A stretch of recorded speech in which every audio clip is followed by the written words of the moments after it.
રાજકોટ શહેરમાં air quality index 300 પાર પહોંચી ગયો છે.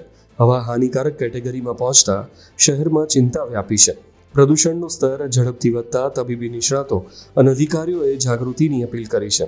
ગુજરાત પ્રદૂષણ નિયંત્રણ બોર્ડના અધિકારી કે લખુમે જણાવ્યું છે કે શિયાળામાં તાપમાન ઘટતા પ્રદૂષણ જમીન સ્તરે અટવાઈ રહે છે. વાહન વ્યવહાર, રોડ વર્ક અને શહેરી વિસ્તારોમાં ભારે ટ્રાફિક પ્રદૂષણના મુખ્ય કારણ છે. લોકો શિયાળામાં તાપણા કરતા હોય છે, જે હવા વધુ પ્રદૂષિત કરે છે, તેથી તે ટાળવું જરૂરી છે. હાલ રાજકોટની હવા સ્વાસ્થ્ય માટે જોખમી સ્તરે છે અને નાગરિકોને સાવચેતી રાખવાની સૂચના આપી છે. મારું નામ કે લખુમ, હું પ્રાદેશિક અધિકારી, ગુજરાત પ્રદૂષણ નિયંત્રણ બોર્ડ, રાજકોટ. આમ તો આ શિયાળાના ટાઈમમાં જે ટેમ્પરેચરમાં વેરિએશનને કારણે, ઇન્વર્ઝનને કારણે નીચેના લેવલે ઘણી વખત પોલ્યુશનના ઇસ્યુ ઊભા થતા હોય છે. એમાં ખાસ કરીને તમે જે વિસ્તારો કહો છો એ બધા ટ્રાફિકલ એરિયાવાળા વિસ્તારો છે.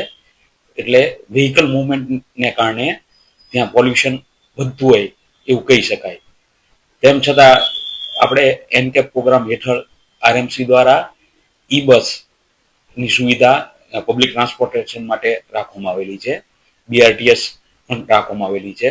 સઘન વૃક્ષારોપણ અને રોડ રસ્તાઓના રિપેરિંગ વગેરે હાથ ધરવામાં છે, જેના કારણે પોલ્યુશન નિયંત્રણમાં રહેવાનું. ખાસ કરીને આ જે સેન્સરોને છે, મોટા ભાગના આપણા સિટી એરિયાના છે, ત્યાં કોઈ ઇન્ડસ્ટ્રીયલ પોલ્યુશન અસર કરતું હોય એવું કહી શકાય નહીં.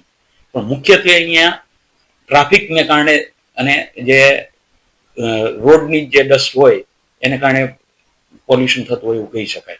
પ્રદૂષણને રોકવા માટે ખાસ તો કે જનજાગૃતિ એક જરૂરી છે, કે શક્ય હોય ત્યાં સુધી પબ્લિક ટ્રાન્સપોર્ટેશનનો ઉપયોગ કરે. તેમજ કે અત્યારે શિયાળાનો ટાઈમ છે તો જે તાપણા કેવું આપણે ઘરમાં કરતા હોય એ ના કરે, અથવા એમાં કોઈ રોડ સાઈડ કોઈ કચરો કે એવું ના સળગાવે. આવા આપણે પબ્લિક અવેરનેસ જાળવવી જોઈએ.